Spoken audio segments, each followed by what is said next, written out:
Hello students, welcome back to our English class.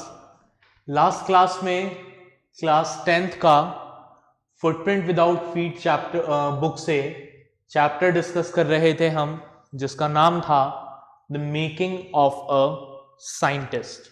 ठीक है, इस चैप्टर में रिचर्ड एब्राइथ की लाइफ स्टोरी को हम डिस्कस कर रहे हैं कि कैसे रिचर्ड एब्राइथ एक पॉपुलर साइंटिस्ट बने।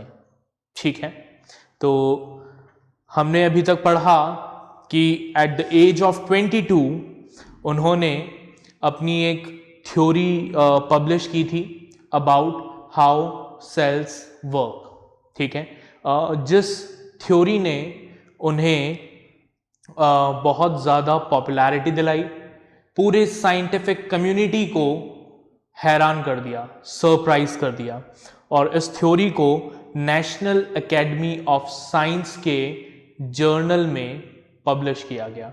और ये फर्स्ट टाइम था जब नेशनल एकेडमी ऑफ साइंस ने किसी कॉलेज स्टूडेंट की रिसर्च को अपने मैगजीन में पब्लिश किया। ठीक है, तो हमने और भी कुछ पढ़ा था उनके बारे में। हमने पढ़ा था कि रिचर्ड की जो मदर थी वो बहुत सपोर्टिंग थी, वो हमेशा उनके साइंटिफिक क्यूरियोसिटी को प्रमोट करने की कोशिश करती थी। ठीक है, और रिचर्ड की साइंटिफिक जर्नी की शुरुआत हुई थी बटरफ्लाइज से। ठीक है, तो ये सब कुछ हम लास्ट क्लास में डिस्कस कर चुके थे। आज हम चैप्टर को आगे कंटिन्यू करेंगे। अपनी बुक ओपन करें, पेज नंबर 36 निकालें और मेरे साथ आगे की स्टोरी को कंटिन्यू करें। Let's begin.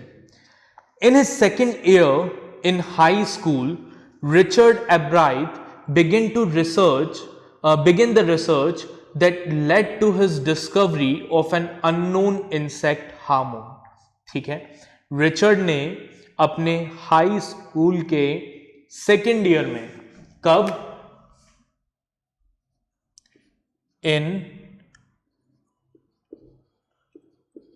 second year of high school,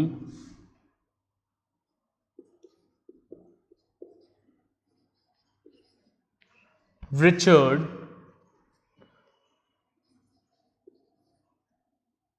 began the research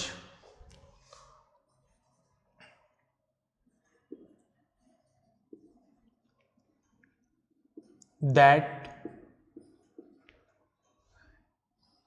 led to his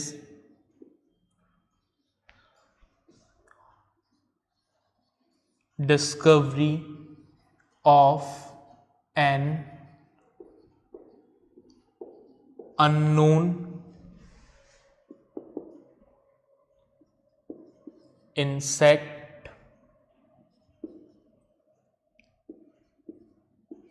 hormone. ठीक है, रिचर्ड ने अपने हाई स्कूल के सेकेंड ईयर में एक रिसर्च शुरू की जो इस वजह से सिग्निफिकेंट हो गई बिकॉज उस रिसर्च की वजह से एक अननोन इंसेक्ट हार्मोन डिस्कवर हो पाया। ठीक है, indirectly it also led to his new theory on the life of cell. और यही इंसेक्ट हार्मोन इनडायरेक्टली रिस्पॉन्सिबल था रिचर्ड की new theory on the life of cells के लिए। ठीक है, तो एक के बाद एक चीजें बनती चली गई। उन्होंने ये इंसेक्ट हार्मोन आइडेंटिफाई किया और उस इंसेक्ट हार्मोन से उन्हें एक नई अंडरस्टैंडिंग मिली that how cells work. The question he tried to answer was simple. उन्होंने एक बहुत ही सिंपल से क्वेश्चन का आंसर देने की कोशिश की और वो क्वेश्चन ये था that what is the purpose of the 12 tiny little gold spots on a monarch pupa. ठीक है, सिंपल सा क्वेश्चन था। वो क्वेश्चन ये था कि जो मोनार्क बटरफ्लाइज का प्यूपा है उसके ऊपर 12 गोल्डन स्पॉट्स होते हैं। तो उन गोल्डन स्पॉट्स का पर्पस क्या है, आखिर क्यों वो गोल्डन स्पॉट्स वहां होते हैं, क्या उन गोल्डन स्पॉट्स का कोई रीजन है, ठीक है, या फिर they are just for decorative purpose, ठीक है। तो let's see, everyone assumed the spots were just ornamental, सबको ये लगता था कि वो जो स्पॉट्स हैं वो क्या है, ऑर्नामेंटल हैं, दैट मीन्स सिर्फ डेकोरेशन के लिए हैं, ठीक है, ताकि वो बटरफ्लाईज अच्छी दिखें। Ebright said but doctor Urquhart didn't believe it, Ebright ने कहा कि डॉक्टर अर्कहार्ट को ऐसा नहीं लगता था, डॉक्टर अर्कहार्ट को ऐसा लगता था, अच्छा डॉक्टर अर्कहार्ट कौन, वो जिन्होंने the travel of monarch x book के लास्ट में रीडर से रिक्वेस्ट किया था कि वो रिसर्च में उनकी हेल्प करें, ठीक है, जो यूनिवर्सिटी ऑफ टोरंटो कनाडा में प्रोफेसर थे, ठीक है।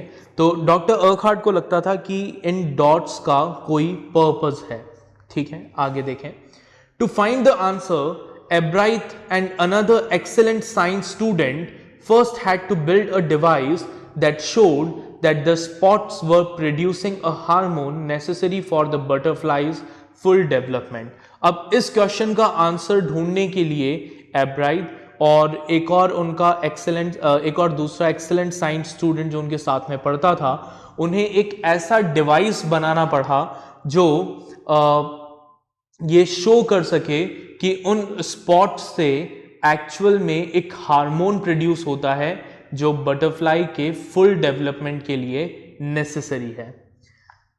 This project won Ebright first place in the county fair and entry into the International Science and Engineering Fair. अब इनका ये जो प्रोजेक्ट था, ठीक है, इस प्रोजेक्ट को काउंटी साइंस फेयर में फर्स्ट प्राइज मिला और उसके बाद इन्हें एंट्री मिली कहां पर, इंटरनेशनल साइंस फेयर में, ठीक है। There he won third place for geology, वहां उन्हें जियोलॉजी के लिए थर्ड प्लेस मिली। He also got a chance to work during the summer at the entomology laboratory of the Walter Reed Army Institute of Research, और साथ ही third prize के साथ साथ रिचर्ड को क्या मिला, रिचर्ड को एक मौका मिला to work at entomology laboratory of Walter Reed Army Institute of research, ठीक है। एंटेमोलॉजी क्या होती है, study of insects, right, entomology means study of insects, आपके बुक के पीछे इसके वर्ड मीनिंग्स गिवन है, राइट। तो आगे देखें, as a high school junior, Richard Ebright continued his advanced experiments on the monarch pupa. अब रिचर्ड कहाँ पर आ गए, हाई स्कूल में थे, ठीक है, एक जूनियर स्टूडेंट थे, उन्होंने अपने एक्सपेरिमेंट्स कंटिन्यू रखे मोनार्क प्यूपा पर। That year his project won first place at the international science fair and gave him another chance to work in the army laboratory during the summer. अब उस साल उन्हें international science fair में first prize मिला और साथ ही दोबारा से मौका मिला समर टाइम पर आर्मी लेबोरेटरी में काम करने का। एक्चुअल में क्या था कि जो भी इंटरनेशनल साइंस फेयर जीतता था या फर्स्ट 3 पोजीशन पर आता था, उसको अपॉर्चुनिटी मिलती थी that he can work at the army laboratory, ठीक है, वो आर्मी लेबोरेटरी में समर हॉलीडेज में वर्क कर सकता था। तो उन्हें वापस से क्या मिला, आर्मी लेबोरेटरी में काम करने का मौका मिला। In his senior year he went a step further, अपने सीनियर ईयर में वो एक कदम और आगे बढ़े। He grew cells from a monarch's wing in a culture and showed that the cell would divide and develop into normal butterfly wings scales only if they were fed the hormone from the gold spots, ठीक है। तो अब इन्होंने क्या किया, ये एक कदम और आगे बढ़े अपने एक्सपेरिमेंट्स में और इन्होंने क्या किया, मोनार्क बटरफ्लाई के विंग्स के सेल्स को लिया और उन्हें एक कंट्रोल्ड एनवायरनमेंट में डेवलप करने की कोशिश की, ठीक है। और उन्होंने अपने उस एक्सपेरिमेंट में ये शो किया कि जो मोनार्क बटरफ्लाई के विंग्स के सेल्स हैं वो तभी डिवाइड और डेवलप होते हैं नॉर्मल बटरफ्लाई विंग्स में जब उन्हें उन गोल्ड स्पॉट्स से प्रोड्यूस होने वाला हार्मोन फीड किया जाता है। अगर इन्हें वो हार्मोन ना मिले तो वो विंग्स प्रॉपरली ग्रो नहीं करते हैं। That project won first place for zoology at the international fair, और इंटरनेशनल फेयर में उस प्रोजेक्ट को वापस से जियोलॉजी डिवीजन में फर्स्ट प्राइज मिला। He spent the summer after graduation doing further work at the Army Laboratory and at the Laboratory of US Department of Agriculture। अब इस वक्त तक रिचर्ड जो थे वो ग्रेजुएट हो चुके थे और अपना काफ़ी सारा टाइम, ठीक है, ग्रेजुएशन के बाद का जो समर टाइम था वो उन्होंने आर्मी लेबोरेटरी और laboratory of US department of agriculture में स्पेंड किया। द फॉलोइंग समर, आने वाले समर में, after his freshman year eight Harvard university, Albright went back to the laboratory of the Department of Agriculture and did more work on the hormone from the gold spots। अब अगले समय Richard ने क्या लिया, उन्होंने admission लिया Harvard university में और वहाँ एडमिशन लेने के बाद वो वापस कहाँ आ गए, he came back to the laboratory of the department of agriculture, department of agriculture की लेबोरेटरी में आए और उन हार्मोन्स पर और काम करने लगे।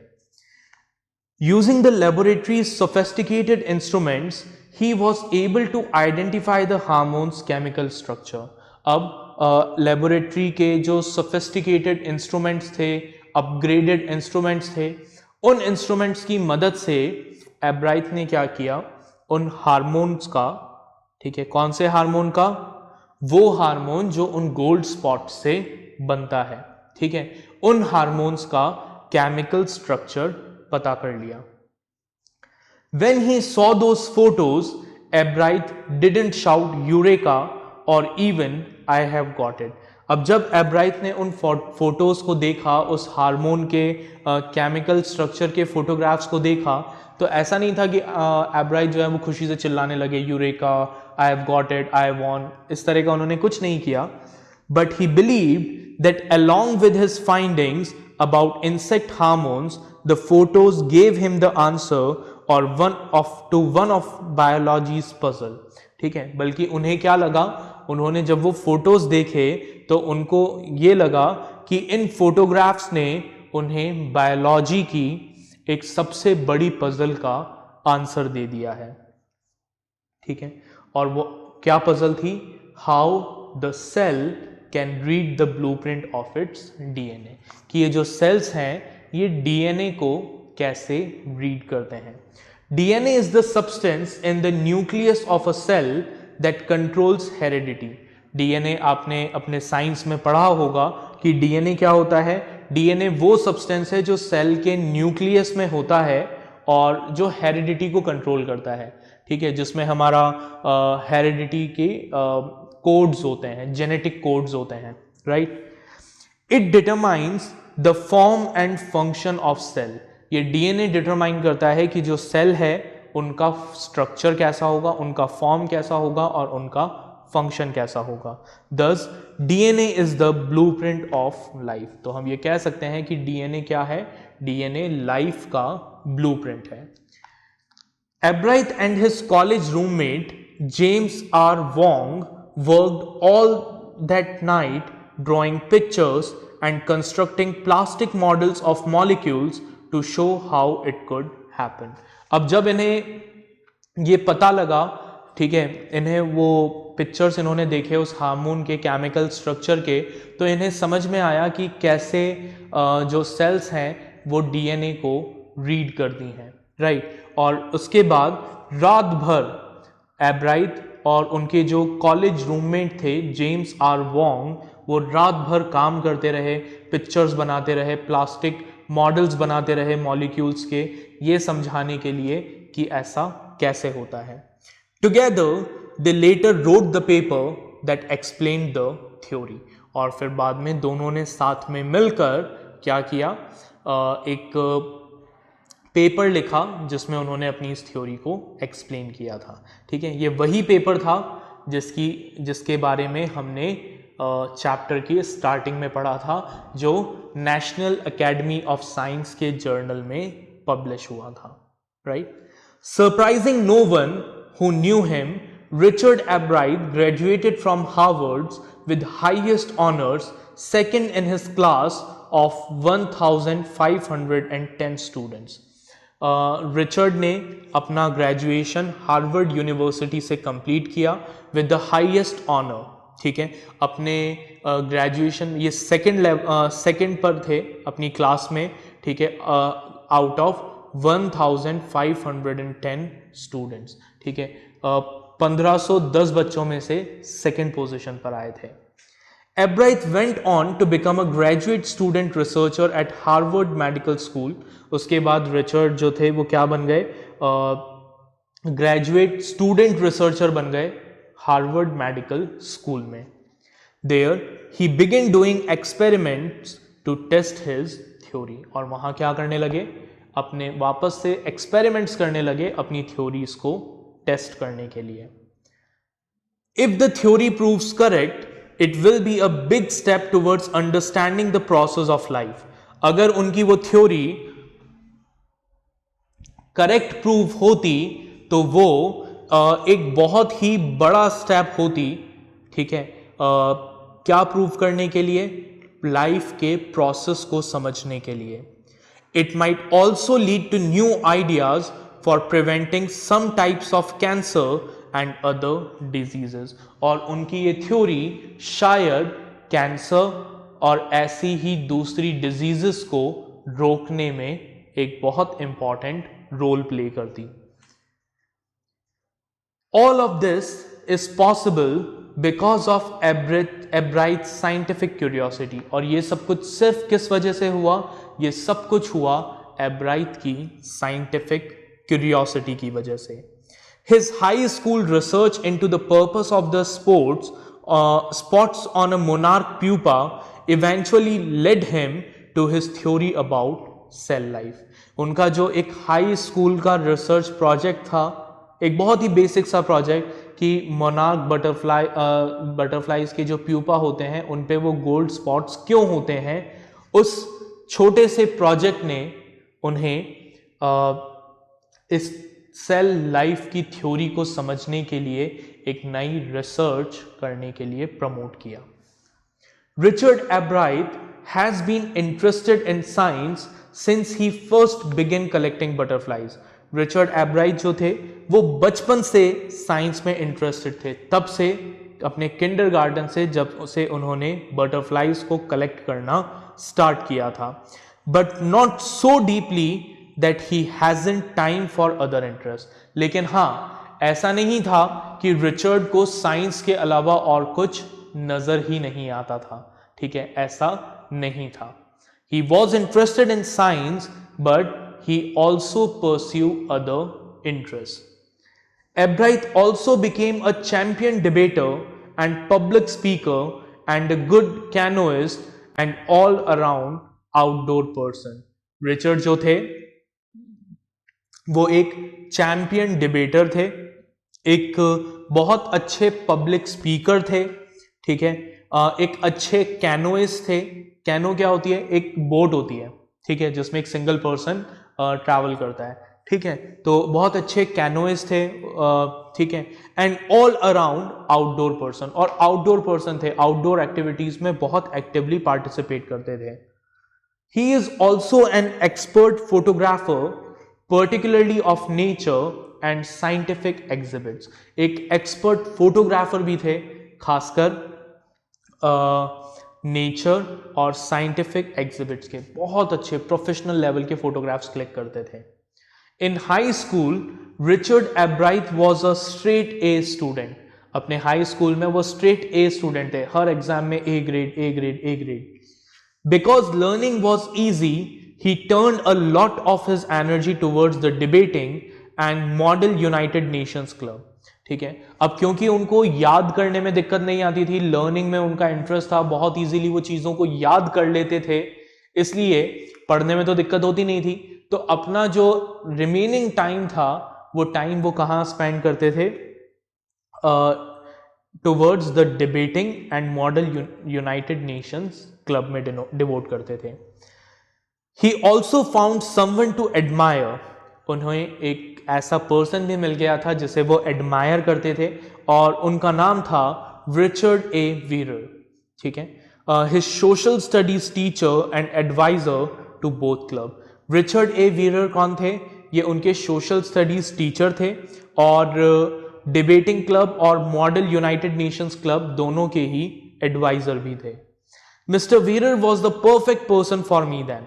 रिचर्ड कहते हैं कि मिस्टर वीरर जो थे वो मेरे लिए उस समय एक परफेक्ट पर्सन थे, एक परफेक्ट रोल मॉडल थे। He open my mind to new ideas, उन्होंने मेरे माइंड को नए आइडियाज के लिए ओपन किया। Richard would always give that extra effort, Mr. Weir said. अब मिस्टर वेरर से जब पूछा कि उनका रिचर्ड के बारे में क्या ओपिनियन है, तो मिस्टर वेरर कहते हैं कि रिचर्ड जो थे वो हमेशा हर काम में एक्स्ट्रा एफर्ट डालते थे। ठीक है, What pleased me was, here was this person who put in 3 or 4 hours at night doing debate research besides doing all his research with butterflies and his other interests. ठीक है, mister वीरर कहते हैं कि मुझे जो चीज़ सबसे अच्छी लगती थी रिचर्ड के बारे में वो ये थी कि इतना बिजी होने के बाद भी, अपने रिसर्च में इन्वॉल्व होने के बाद भी, अपने और दूसरे इंटरेस्ट को परस्यू करने के बाद भी रिचर्ड क्या करते थे, रोज रात को 3 से 4 घंटे डिबेट को देते थे। ऐसा नहीं कि बिना प्रैक्टिस के चले गए डिबेट देने, नहीं, he use to practice that, he use to find time for that, हर चीज के लिए प्रॉपर टाइम निकालते थे।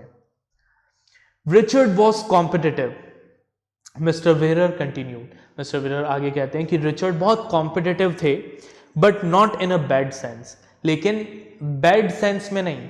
ऐसा नहीं कि कॉम्पिटिटिव थे, अगर वो अपने किसी को अपने से आगे निकलते हुए देखते थे तो उसको गिराने की कोशिश करते थे, उसको पीछे खींचने की कोशिश करते थे, नहीं। ही वॉज कॉम्पिटिटिव, वो कॉम्पिटिटिव थे। अगर कोई उनसे आगे निकल जाता था तो उन्हें बुरा लगता था, वो उससे आगे निकलने की कोशिश जरूर करते थे, लेकिन कभी अपने से जो कोई आगे निकल रहा है उसको कभी उन्होंने पीछे खींचा नहीं। मतलब एक पॉजिटिव माइंडसेट के साथ कॉम्पिटिटिव स्पिरिट रखते थे, right. Richard wasn't interested in winning for winning sake or winning to get a prize. ठीक है, रिचर्ड जो थे वो जीतना हमेशा चाहते थे। ठीक है, उन्हें बुरा लगता था अगर वो किसी कॉन्टेस्ट में सेकंड आते थे या जीत नहीं पाते थे, उस चीज का उन्हें बुरा लगता था। बट वो इसलिए नहीं जीतना चाहते थे क्योंकि जीतने से उनको इज्जत मिलती या फिर जीतने से उनको प्राइज मिलता। Rather he was winning because he wanted to do the best job he could. वो इसलिए जीतना चाहते थे ताकि उन्हें इस बात की श्योरिटी हो कि उन्होंने अपना काम बेस्ट पॉसिबल मैनर में परफॉर्म किया है। For the right reason he wanted to be the best. वो बेस्ट बनना चाहते थे और सही रीजन के लिए, गलत रीजन के लिए नहीं। ठीक है, किसी का नुकसान करने के लिए नहीं, ठीक है, किसी को नीचा दिखाने के लिए नहीं, बल्कि अपने आप को अपलिफ्ट करने के लिए।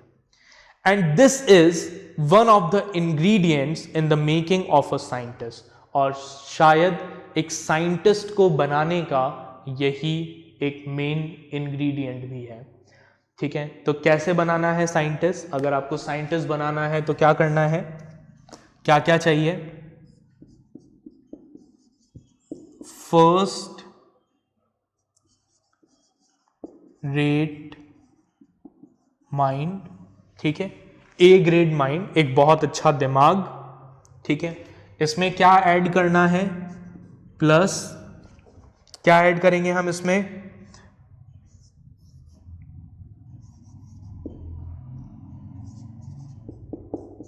क्यूरियोसिटी। ठीक है, plus will to win for the right reason. ठीक है, इन 3 चीजों को हमें ऐड करना है, एक अच्छा mind, curiosity and will to win for right reason. और जब आप इन तीनों चीजों को ऐड कर देंगे तो आपके पास आंसर क्या आएगा? What you will get? You will get